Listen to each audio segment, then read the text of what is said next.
Oba, queridos do Balcão do Direito, boa tarde. Boa tarde, Thalita, Alana e toda a galera que está entrando aí para assistir a live. Felipe Martins, sempre carinhosamente convidando os seus seguidores para assistirem a live. A galera de Boa Vista, boa tarde para vocês. Boa tarde para Tati, para Patrícia e para todo mundo que está aí entrando. Viu? Muito obrigada a todos vocês. Pessoal de Fortaleza, vamos estudar? Vocês viram aí, né, que nós fizemos ontem, ontem nós fizemos uma série de dicas, muita gente estava assistindo ao jogo, então muita gente não deve ter assistido as dicas de ontem, pelo menos não assistiu ao vivo, mas eu vi que depois muita gente assistiu na retransmissão. Obrigada, meu amor, eu não vi o seu nome aí. Ô, Léo, um beijo grande pra você, Léo. Ana Paula de Curitiba, um beijo. Rafinha, eu vi que você assistiu a retransmissão, né, Rafinha? Porque você estava assistindo lá o teu Flamengo jogando, né, Rafinha? Isso aí, que bom. Muito obrigada, Sandro, um beijo pra você. Querido, o livro, estão perguntando aí quando é que sai o livro, né? O meu livro já está lá na lista dos próximos lançamentos da editora Juspódio, mas ele ainda não saiu, sai agora, se Deus quiser, agora em maio deve estar saindo, viu? Que bom que você gosta, que bom que você gosta de assistir as lives. Então vamos lá, vamos começar. É o Kevin, Rafa, o Kevin tá terrível. Vamos lá, vamos começar mais 10 dicas, agora 21 a 30 das 100 dicas que nós vamos que nós vamos tratar aqui. Eu queria ter tratado dessas dicas agora durante o feriado, mas gente, não rolou, sabe? Não deu mesmo, e a gente vai fazendo aí até o final da semana. Você é fugitivo do PB em tributário para ver a minha live? Fico feliz, tá? Vamos lá então, gente, vamos começar então. Olha só, primeiro, dica de número 21. Será que o princípio da irretroatividade da lei penal que prejudica o princípio da irretroatividade da lei que prejudica em matéria penal se aplica também às medidas de segurança? Bem, queridos, em que pese posicionamento em sentido contrário, dizendo que as medidas de segurança são curativas e que assim não se submeteriam à irretroatividade, é majoritário que também as medidas de segurança, por se tratarem de matéria penal, ainda que não sejam pena, mas por se tratarem de matéria penal, elas também se submetem ao princípio da irretroatividade, tá certo? Vamos lá. Outra coisa, a irretroatividade e a retroatividade são princípios que se aplicam às situações decididas por jurisprudência. Então, o entendimento jurisprudencial, a corte tem um determinado entendimento e depois modifica esse seu entendimento. Mari, será que esse entendimento, se for benéfico, ele pode alcançar fatos anteriormente julgados em que se utilizou um posicionamento mais desfavorável? Vejam, segundo a nossa doutrina majoritária, a nossa doutrina amplamente majoritária diz que a jurisprudência também se submete ao princípio da retroatividade quando é benéfica, desde que se trate de jurisprudência consolidada através de súmula vinculante ou que se trate de posicionamento benéfico que se tenha chegado no controle direto, no controle concentrado de constitucionalidade. Essa é a dica de número 22, ok? Então, ela também deve ser retroativa, desde que esteja cristalizada numa súmula vinculante ou que seja fruto do julgamento na sede de controle concentrado direto de constitucionalidade. Joia? Muito bem. Boa tarde, Paula, querida. Um beijo enorme para você.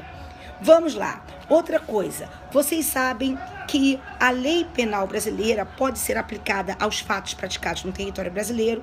Isso é chamado territorialidade, é o princípio da territorialidade, mas ela também se aplica aos fatos praticados fora do território brasileiro, certo? Então, eu quero te perguntar uma coisa. Imaginemos que um brasileiro vá para Buenos Aires para explorar o jogo do bicho em Buenos Aires. Será que nós poderemos aplicar aqui, nessa hipótese, a lei brasileira a esse brasileiro?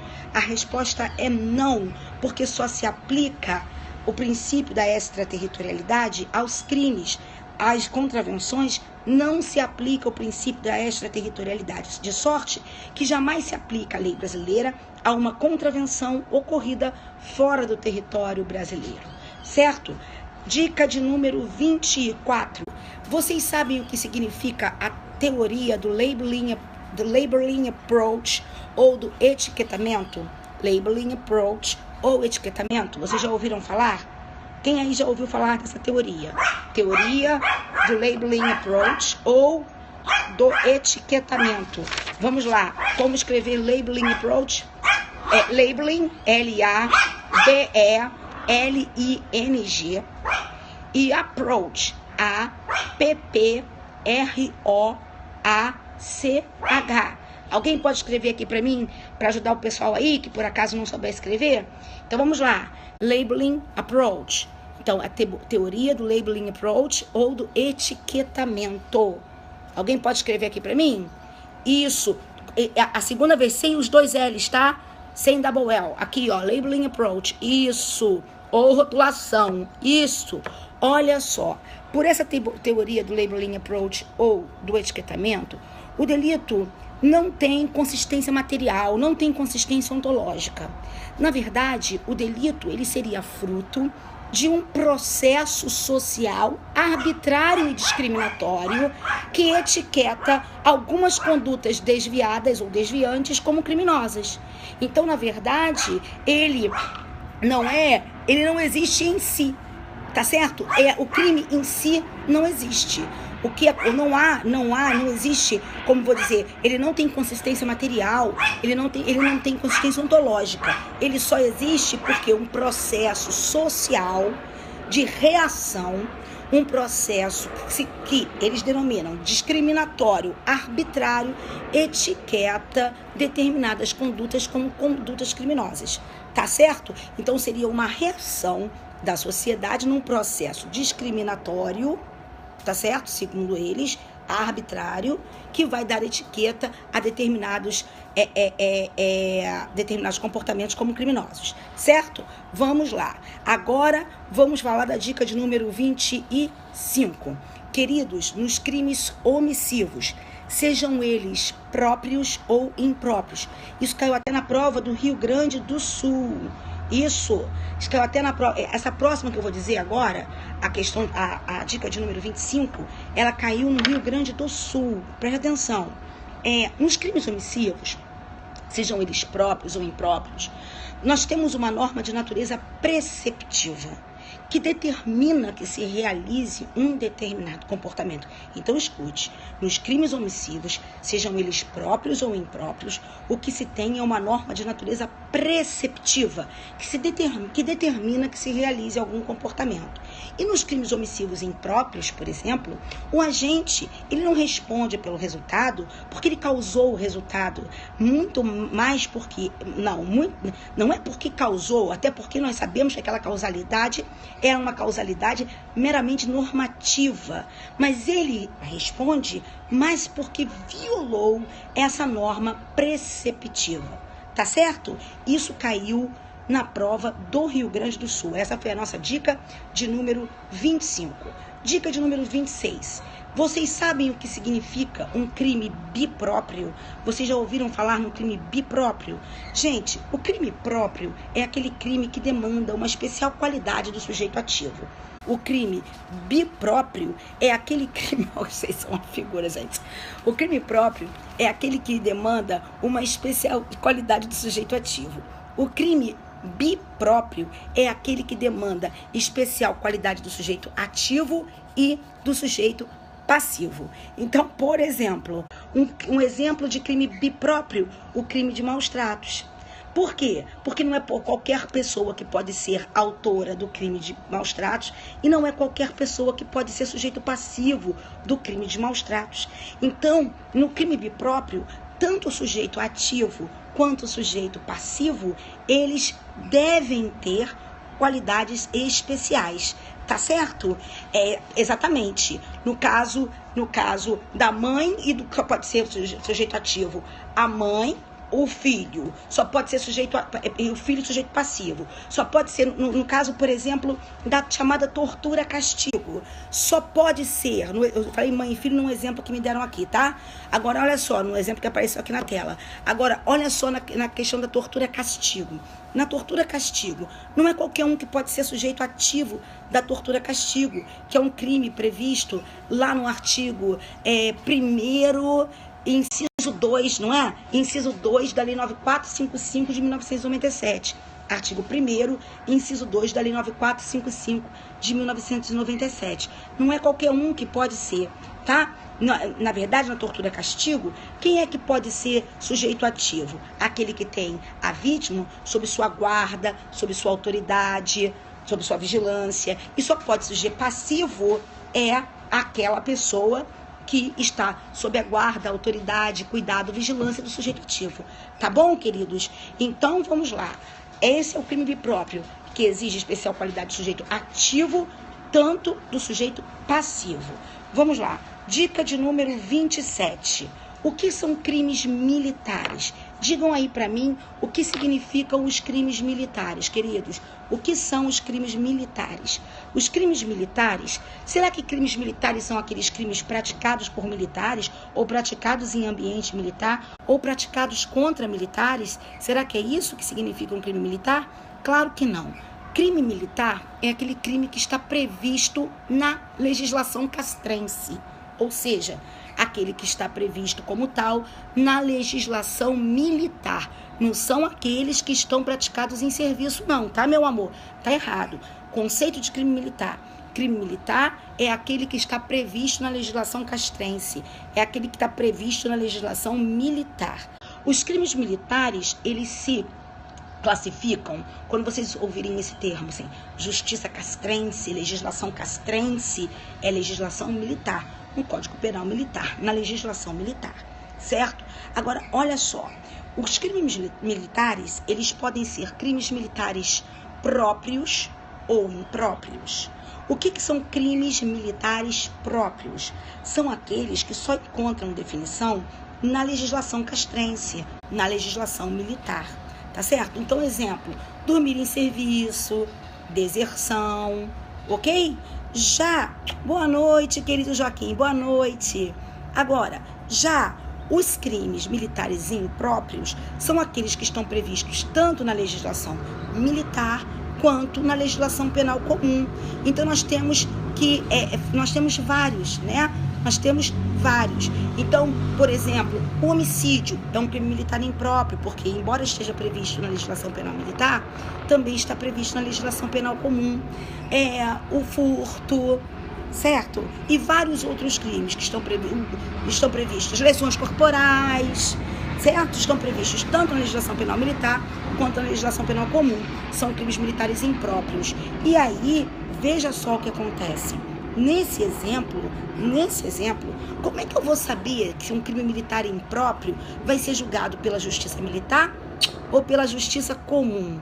Veja, aí eu deverei me socorrer do artigo 9º do Código Penal Militar, no seu inciso 2, tá? Que aí ele vai dizer quais são as hipóteses em que em que aquela determinada figura vai poder ser considerada crime militar e em que hipóteses poderá ser considerada crime comum. Ok, queridos? Muito bem. Então, essa foi a dica de número 27. Dica de número 28. Queridos, vocês sabem o que são crimes préterintencionais? Crimes préterintencionais. Já ouviram falar de crimes préterintencionais? Quem sabe o que são crimes préterintencionais? Hein? Vamos lá. Quem sabe? Me dá uma palavra sinônima para crime préterintencional. Perfeito, meu amigo. Crime préterintencional é sinônimo de crime préter-doloso. É aquele em que o agente, desejando atingir o resultado a título de dolo, acaba provocando um resultado mais grave, não desejado por ele, a título de culpa. Não é isso? Então, é aquele em que eu tenho dolo no antecedente, com relação ao resultado menos grave, e culpa no consequente, que com relação ao resultado mais grave. Um exemplo de crime préter-doloso, nós poderíamos dar a lesão corporal seguida de morte, não é? Na lesão corporal seguida de morte, o agente querendo a lesão corporal acaba provocando a morte, certo? Isso há um único crime, e uma única conduta, certo, meu amor? Então, vamos lá. Então, isso é que são crimes preterintencionais. São também chamados pré-terdolosos. Isso, a tortura seguida de morte, é um crime preterintencional. Obrigada, meu amor, muito obrigada. Vamos lá. Agora, queridos, vocês sabem o que são crimes de perigo abstrato? Crimes de perigo abstrato também são chamados de crime de perigo presumido e também por alguns são chamados de crimes de mera desobediência. Veja só, o crime de perigo abstrato ou de perigo presumido é aquele crime em que o legislador descreve uma determinada conduta que considera perigosa e, fazendo uma análise ex ante, presume que aquele comportamento seja perigoso. Não, o racha não é crime de perigo abstrato. Tá, meu bem?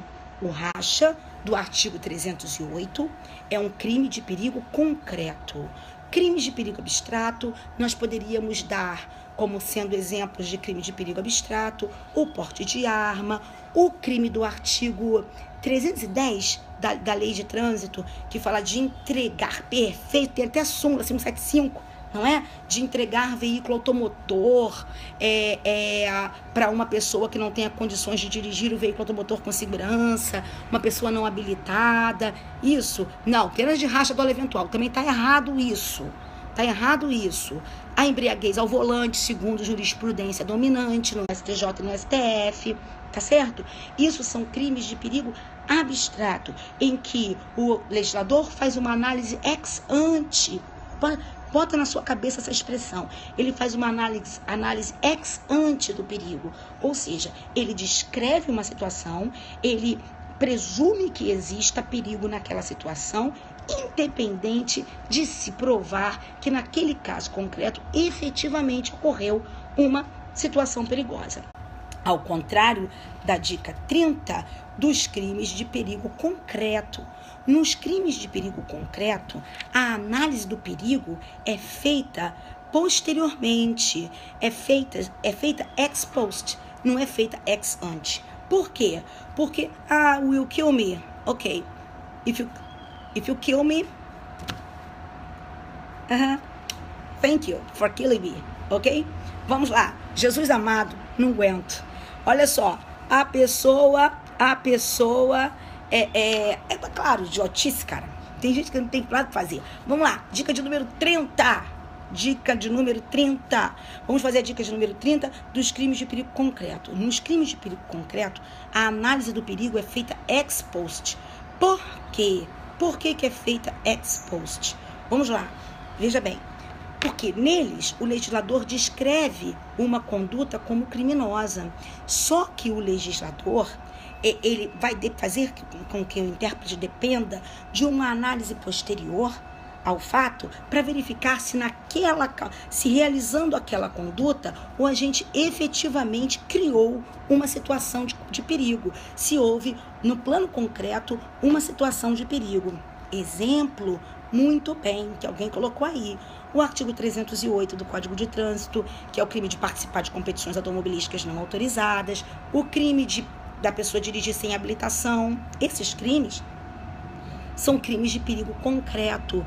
São crimes em que o legislador exige que se mostre que, ao realizar aquela conduta, o agente efetivamente criou uma situação de perigo, certo? Por isso que a análise aqui é feita ex post.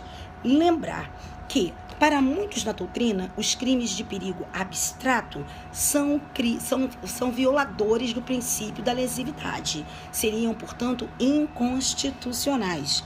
Quero lembrá-los, entretanto, que essa não é a orientação que predomina nos nossos tribunais superiores, porque se assim fosse, eles não considerariam como consideram o artigo 310, por exemplo, um crime de perigo abstrato. Eles não se refeririam ao crime de porte de arma como crime de perigo abstrato. Eles dizem que isso é fruto de uma opção legislativa que não deve ser considerada uma opção inconstitucional. Ok, galera? Então eram essas hoje as minhas dicas de 21 a 30. Pode ser que nós ainda voltemos hoje falando das dicas de número 31 até 40, tá bom? E espero que vocês continuem aí assistindo e que continuem gostando aí da rodada de dicas, tá joia? Então que nosso Senhor Jesus Cristo abençoe, ilumine e guarde todos vocês, como eu sempre desejo ao final das minhas lives, tá? Um beijo no coração de todos vocês. Fiquem com nosso Senhor, tá? Tchau. Tchau, gente. Beijo grande.